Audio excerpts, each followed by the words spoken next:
কেউ যখন মরে যায় তখন শ্রাদ্ধ কতদিনে করবে, এই নিয়ে শ্রাদ্ধ কতদিনে করবে, মাথাটা কোন দিকে রাখবে, কি কি খাওয়া যাবে আর কি কি খাওয়া যাবে না। সনাতন ধর্মের মধ্যে সনাতন ধর্মের আরাধ্য ভগবান একজন, অনাদিরাদি গোবিন্দ, সর্বকারণ কারণ। আর আপনি আপনার মন্দিরে যার পূজা করছেন তিনি অনাদিরাদি গোবিন্দ নন।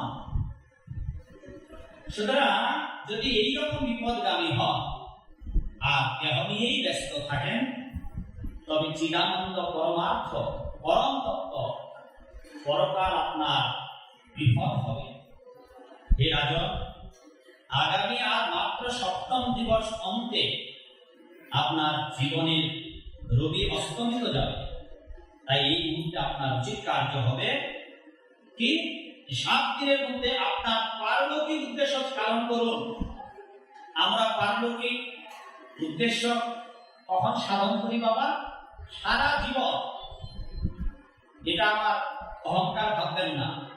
35 বছর ধরে, যদি এখানে অনেক আমার দাদার মতো বাবার মতো বয়সের মানুষ আছেন, আমার দীর্ঘ এই সোসাইটি জীবন 35 বছর, 36 বছরে আজকে থেকে পাবি না।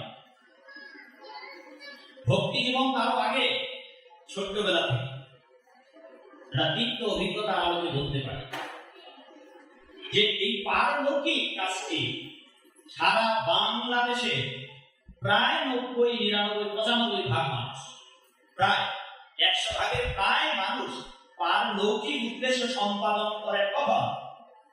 কেউ যখন মরে যায়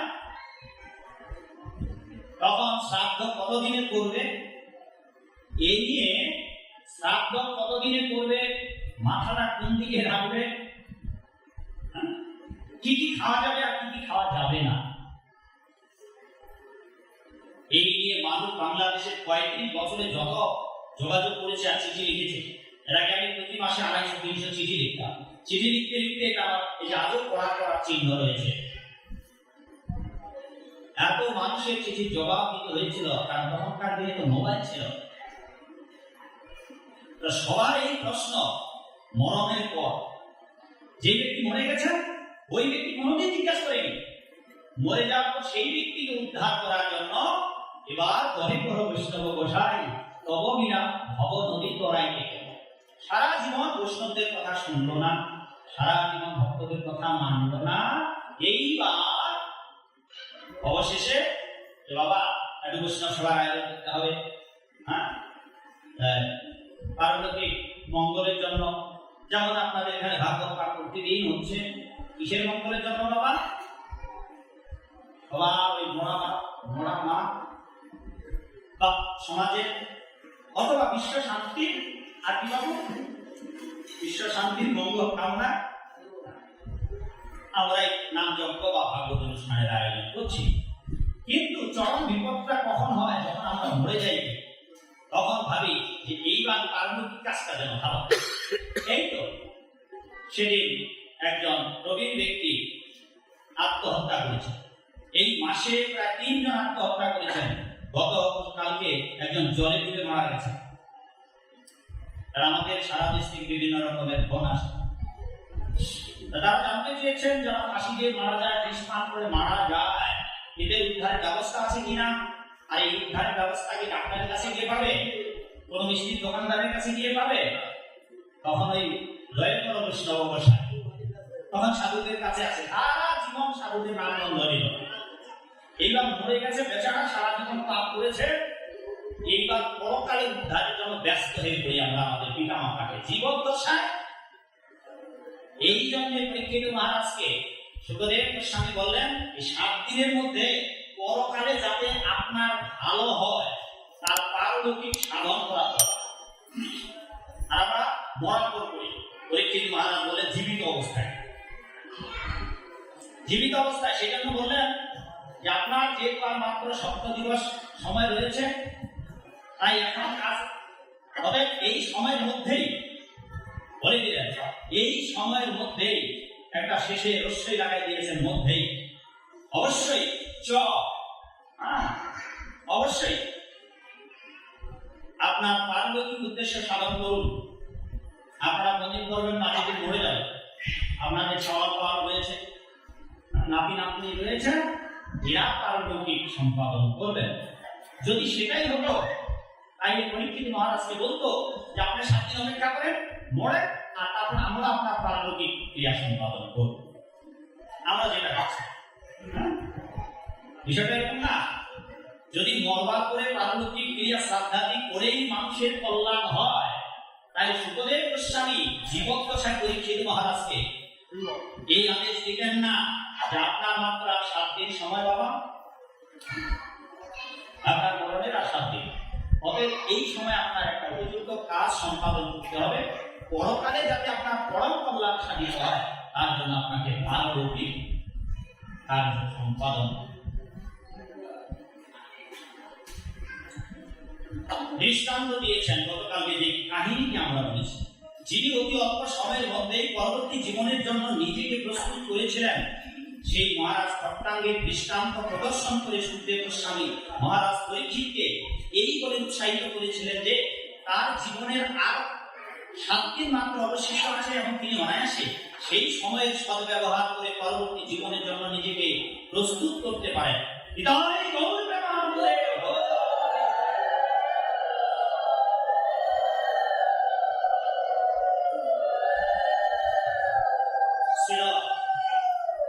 ভক্তিবেদান্ত স্বামী প্রভুপাদ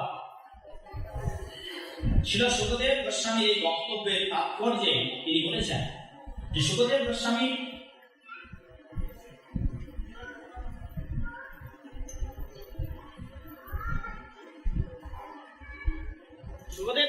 পরীক্ষিত মহারাজকে এই বলে অনুপ্রেরণা যোগাচ্ছেন যে দেখুন, তাইলে এখানে আমরা একটা বিষয় জানলাম, তথ্য জানলাম।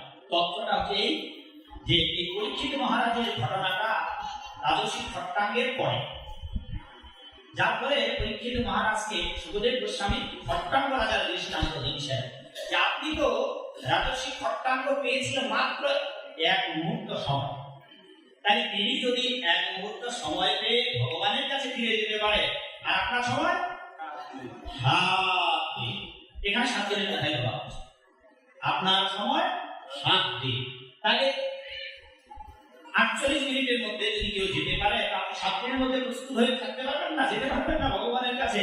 এটা অনুপ্রেরণা যোগানো হচ্ছে। পরবর্তী শ্লোকে গিয়ে সুখদেব গোস্বামী বলছেন, অন্তকালে তু পুরুষ আতে গত সাধর্মস ছিন্দাত সঙ্গ শস্ত্রেণ স্পৃহং হে হনুঞ্জে চতম। অনুবাদ শ্রীল ভক্তিবেদান্ত স্বামী প্রভুপাদ। জীবনের অন্তিম সময়ে মৃত্যু হয়ে ভীত না হয়ে অনাসক্তি রূপ অস্ত্রের দ্বারা দেহ ও দেহ সম্পর্কিত সমস্ত বন্ধন ছেদন করা উচিত। এখানে আরেকটি গুরুত্বপূর্ণ বিষয় বললেন, যদিও লাইনটা ছোট, এখানে অনেক গুরুত্বপূর্ণ বিষয় বললেন। শ্রীল সুখদেব গোস্বামী পরীক্ষিত মহারাজকে বললেন, যেহেতু আপনার জানা আর মাত্র কয়েক দিবস আপনার অবশিষ্ট আয়ুষ্কালে, তাই এখন কি করতে হবে? সংসার রাজ্যের প্রতি যে আপনার মোহ, বিষয় বাসনা, প্রজাবৎসল রাজা আপনি, আপনার হৃদয়ে ভালোবাসা, প্রজাদের প্রতি যে আসক্তি আছে, আপনার রাজ্যের প্রতি যে আসক্তি আছে, আপনার সিংহাসনের প্রতি যে আসক্তি আছে, সমুদয় আসক্তি, যদিও তুমি একজন কৃষ্ণ ভক্ত, ভক্তের আসক্তি থাকতে পারেন না, জগৎবাসীর কল্যাণের জন্য হয়তো একটা দৃষ্টান্ত দিচ্ছেন যে আপনি নিরাসক্ত হয়ে সংসারের প্রতি কোনো মায়া মোহ না রেখে অন্তকালে পুরুষম আগত অনাসক্ত হয়ে যদি আপনি জীবনের অন্তিম কালে, যে কথা ভগবত গীতাটা কয়েক জায়গায় অর্জুন মহাশয়কে বলেছেন, এক জায়গায় বলেছেন অন্তকালে চ, আরেক জায়গায় বলেছেন জম জম বাপি স্মরণ, যে মৃত্যুকালে, শেষ অন্তিম কালে, অবশিষ্ট জীবনের শেষ পর্যায়ে গিয়ে যে যেই ভাবনায় ভাবিত হবে, হে অর্জুন, তারা তদ ভাব ভাবিত, তারা সেই ভাব প্রাপ্ত হবে। ওই একই কথা সুখদেব গোস্বামী যেমন পরীক্ষিত মহারাজকে বলেছেন যে অন্তিমকাল আপনার সন্নিকট। ভগবত গীতাতে ভগবান বলেন অন্তিমকালে কেউ যদি আমাকে স্মরণ। আর এখানে সুখদেব গোস্বামী বলছেন যে আপনার জড়কর্ম বাসনা আসক্তি শূন্য হয়ে আপনি আপনার এখন কর্তব্য সমস্ত বিষয় বন্ধন থেকে নিজেকে মুক্ত করা। এটাই হবে আপনার এই 7 দিনের কাজ। আপনি 7 দিন সময় পাচ্ছেন, ধীরে ধীরে আপনি সমস্ত মায়াকে ছিন্ন করুন, আপনার রাজ্যের মোহ ত্যাগ করুন, সিংহাসনের মোহ ত্যাগ করুন। আপনি যে একজন সম্রাট, আপনি রাজ চক্রবর্তী, এই দায়িত্ব পদত্যাগ করতে হবে। যদি এখন অনেকে সব দেশের সব নেতা যেই জায়গায় থাকে, সাধু দলেও আছে, আমাদের অনেক মানুষ আছে বিভিন্ন সম্প্রদায়, যারা একবার পদ পেলে সেগুলো ছাড়তে চায়, পদের একটা আসক্তি আছে। সেটাও বলে দিলেন যে আপনি সব কিছু থেকে অনাসক্ত হয়ে এখন প্রস্তুত হোক, যাতে করে আপনার পারলোকে উদ্দেশ্য সাধন করতে পারে। হে রাজন, পরবর্তী শ্লোকে গিয়ে বলছেন গৃহ থেকে নিষ্ক্রান্ত হয়ে আত্মসংযম অনুশীলন করা মানুষের কর্তব্য। কোন তীর্থস্থানে নিয়মিতভাবে স্নান করে তিনি যথাযথভাবে পবিত্র হবেন এবং নির্জন স্থানে আসন রচনা করে তাকে উপবেশন করবেন। এখানে তাৎপর্য প্রভুপাদ বর্ণনা করবেন যে যারা গৃহী মানুষ তাদের উচিত কার্য হবে 50 বছর বয়স অতিক্রান্ত হলে কোন গৃহী মানুষের সংসারে থাকা উচিত নয়। উপযুক্ত পুত্র সন্তানাদিদের হস্তে সংসার অর্পণ করে গৃহত্যাগ করে বনে যাওয়া উচিত। এটাই গৃহস্থদের প্রতি আদেশ। আর গৃহস্থদের যা আয় হবে, রোজগার হবে, তার অর্ধেক ভগবত সেবায় মঠ মন্দিরে সন্ন্যাসী ব্রহ্মচারীদের দান করতে হবে। অর্ধেক আয়, অর্ধেকের অর্ধেকটা দিয়ে সংসার চালাতে হবে, আর তার অর্ধেক দিয়ে আত্মীয় পরিজনদের, ব্রাহ্মণদের, বৈষ্ণবদের, ব্রাহ্মণদের সহযোগিতা বা আত্মীয় স্বজনদের সহযোগিতা। এইভাবে গৃহস্থদের আয়ের যে রোজগারের যে বস্তু তা কয়েকটা ভাগে বন্টন করে দেওয়া হয়েছে শাস্ত্রে। সর্বোপরি যেটি হচ্ছে সেটি হচ্ছে এখনকার মানুষ আর সংসার ত্যাগ করতে চায় না। 50 বছর তো দূরের কথা, 80 বছরের বৃদ্ধ বাবা মাকেও যদি বলা হয় শেষকালে আপনারা ইন্দ্রিয়তর্পণ বাসনা বাদ দিন, লালসাটা শক্ত করুন, একটু গোবিন্দের চরণে আত্মসমর্পণ করুন। তাদের উক্তি বাংলার হাজার হাজার বৃদ্ধ পিতামাতার উক্তি আমি যা সাক্ষাৎ প্রমাণ। হাজার হাজার বাংলায় হাজার হাজার পিতামাতার উক্তি, বাবা সারা জীবন খেয়েছি, এই কটা দিন আছি বাবা, কি আর হবে, প্রাপ্ত করেছি, যা হবে হবে, মরে গেলেই হবে, এখন তো আর বুঝতে পারছি না কে বা দেখেছে, তাই যে কটা দিন আছি এই কটা দিন খেয়েই যায়। অথচ অন্তিমকালে সাধু সন্তদের হিতোপদেশ যে এখন পারলৌকিক উদ্দেশ্য সাধন, আর কি কাজ করতে হবে, আরো কয়েকটি কাজ আছে। এখানে কাজটি বলে দেওয়া আছে, বলেছে গৃহ থেকে নিষ্ক্রান্ত হয়ে গৃহ ছেড়ে আপনি যান। কোথায় যাবেন?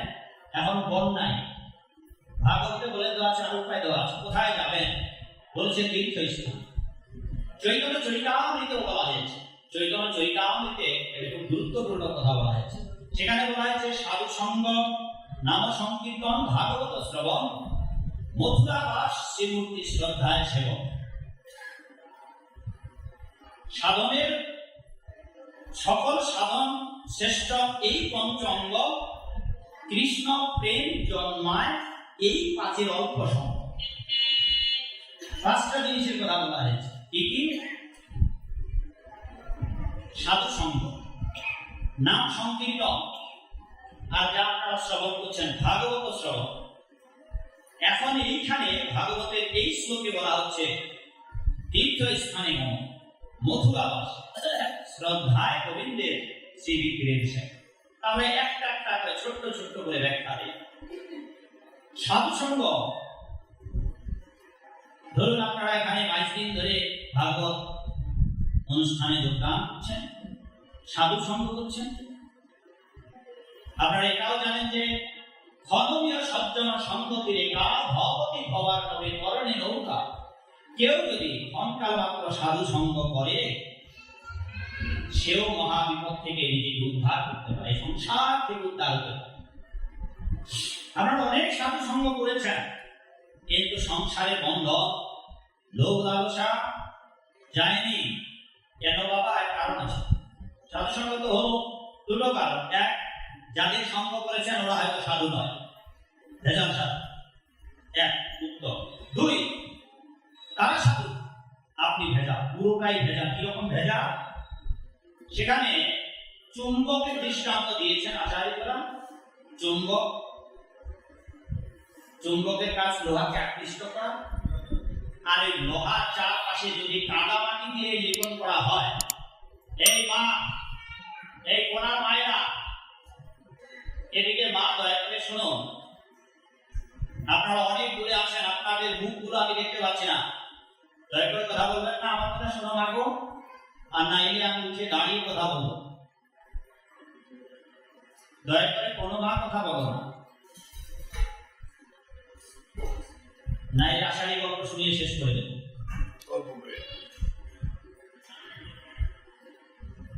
যে কথা বলতেছিলাম,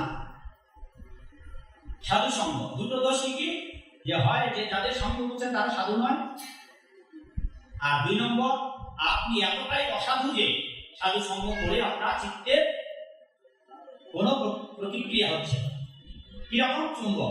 চুম্বকের কাজ লোহাকে টেনে নেওয়া, আকর্ষণ করা। আচ্ছা, লোহার উপরে যদি কাদা মাটি দিয়ে লেপন করে দেওয়া হয়, তবে যদি একটা পাহাড়ের মতো চুম্বক এনে দেওয়া হয়, কাদা মাটি মাখানো লোহার মতো আছে, তো লোহাকে টানবে? ওই যে কাদা মাটি লেপন করে দেওয়া আছে, সেই তো আপনার হৃদয় এত পাপরাশিতে ভরা যে কৃষ্ণ মিনস আর অ্যাট্রাক্টিভ। কৃষ্ণের কাজই হচ্ছে মহান চুম্বকের মতো, দিব্য চুম্বক ভগবান কৃষ্ণ। চুম্বক তো তার সৃষ্টি, যিনি চুম্বক সৃষ্টি করেছেন স্বয়ং তার আকর্ষণ কত হবে। তিনি যদি আপনাকে টেনে তার দিকে নিয়ে না আসতে পারেন, তা বুঝতে হবে আপনি পৃথিবীর সবচেয়ে অভাব। তো ভগবানের কাজ, তার নামের অর্থই হচ্ছে জগতের সবাইকে আকৃষ্ট করাই হচ্ছে কৃষ্ণের কাজ। কৃষ্ণ মানে হচ্ছে আকর্ষণ। আপনাকে যখন আকর্ষণ করছে না, তবে বুঝতে হবে সাধুদের সঙ্গ করেও যখন আপনি সাধু হতে পারছেন না, দুটো কারণ বলেছি। এক, হয়তো ভেজাল সাধু, নাহলে আপনি মহা ভেজাল। ভেবে দেখবেন যে কার দোষ, নিজে ভেজাল নাকি সাধু ভেজাল। আর সাধুদের সঙ্গ করলে হবে না। গতকালকে বোধহয় একটা কথা বলেছিলাম, সেটা হচ্ছে যদি আপনার কপাল মন্দ হয়, তাহলে ভাগবত, গীতা, চৈতন্য চরিতামৃত, বেদান্ত সব যদি হোমিও ডোজের মতো আপনাকে ফিরিয়ে দেওয়া হয়, হ্যাঁ, ওই যে ট্যাবলেট গুলো আছে, ওটা যদি অনেকগুলো করে দেওয়া হয়, এটা যদি ট্যাবলেট বানিয়ে খাইয়ে দেওয়া হয়, নিজের কপাল যদি মন্দ থাকে এই ডোজে কাজ হবে। আর যদি কপাল প্রসন্ন থাকে, তাহলে হরে কৃষ্ণ কৃষ্ণ কৃষ্ণ হরে হরে, হরে রাম হরে হরে। এক ডোজ খেয়ে গেলেন, এক ডোজ খেয়েছেন, কিন্তু বিনা পয়সায় এক ডোজ খাওয়া হয়ে গেল। সব টাকা লাগলো বিনা পয়সা। সেখানে শাস্ত্রে বলেছে ভেষজ, বিনামূল্যে ভেষজ মহৌষধি এনেছি, ঔষধি মায়া নাশিবার লাগি, হরিনাম মহামন্ত্র লও তোমরা মাগি। মানে যেচে চাইতে হবে। আর আমরা উল্টোটা আপনাদের বলতেছি, বাবা নাম নিন, কৃষ্ণ নাম করুন, পাপ থেকে বিরত থাকুন। যেখানে বলা আছে পাপীদের দায়িত্ব, যদি তৃষ্ণা লাগে, এবার কি গঙ্গা আপনার দিকে দৌড়ে আসবেন? আপনাকে গঙ্গার মানে যেতে হবে, আমাকে যেতে হবে। হ্যাঁ, আর আপনারা ভাবছেন সাধুরা বুঝুন, সাধুদের এই শেখা। ওই তো বাবা বললেন, এখানে বাবাটা আছে, বললেন যে আপনি কি বাধ্য করবেন কাউকে? চাপ দিয়ে সাধু করা যায়? বাবা, যদি আপনার মন্দ কপাল থাকে, চাপ কেন? রোলার চালালেও আপনি সাধু কথা শুনবেন। খালি চাপ রোলার চালিয়ে যদি দেওয়া হয়, আপনার পেটে যদি বোম ফাটিয়ে দেওয়া হয়, আপনি আপনার মন্দ ভাববে আপনি ভগবানকে ডাকবেন, ওই সময় বাঁচার চেষ্টা করবেন ভগবানকে ভুলে গিয়ে, ভাই আপনি আমার বোম ফাটাইয়েন না পেটে। ভগবানকে যে ডাকতে হবে এই সুযোগ আপনি পাবেন না, বোম যাতে না ফাটায় এই চিন্তা আপনি জ্ঞান পাবেন। আপনাকে ভগবানকে চিন্তা করার সুযোগ দেওয়া হবে না, কারণ সেটা ভগবান নিজেই বলেছেন, নাম প্রকাশে সর্বস্ব যোগ মায়া সমাপ। ভগবান সবার কাছে প্রকাশিত হন না, সেই জন্য সাধু সঙ্গ। তাহলে সাধু সঙ্গ কিভাবে করতে হবে? সাধুদের কাছে অপরাধ করা যাবে না, নিজের হৃদয়কে বিভক্ত করতে হবে। না বুঝিলে মনের ময়লা সত্য পথে যায় না চলা, মন পরিষ্কার করো আগে অন্তর্বাহী হোক খোলা, তবেই যত্ন হলে রত্ন পাবে এরাবে সংসারের জ্বালা। মামনি, এই মা যে তিলক দিচ্ছ, মা শোনো, মা শোনো, থাক এখন তুমি শোনো, বসো মা। আমি আসার আগেই যারা যারা আসবে তুমি সবাইকে তিলক দিয়ে বসে শুনবা, তুমি শুনতে পাচ্ছ না, আর যাদের কাছে যাচ্ছ সেই মা ব্যস্ত হয়ে পড়ছে। বসো।